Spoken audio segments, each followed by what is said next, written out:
Hello everyone, welcome back to Spararia YouTube channel.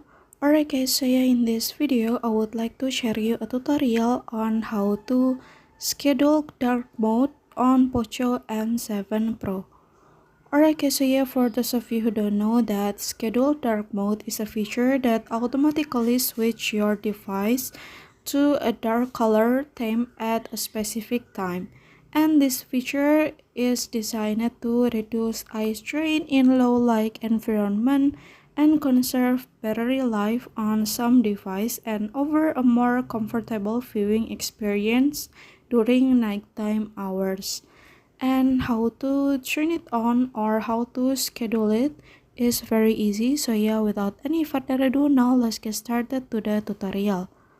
Alright, first now you can go to settings menu, and then after that now you can scroll down and go to display and brightness, and then after that now you can go to dark mode option and turn on switch to dark mode.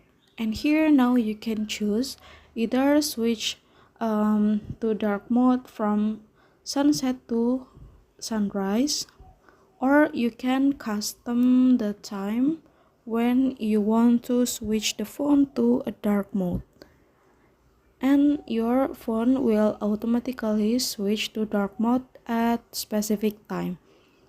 Alright guys, so yeah, here's the tutorial, and then thank you so much for watching. See you guys on the next video.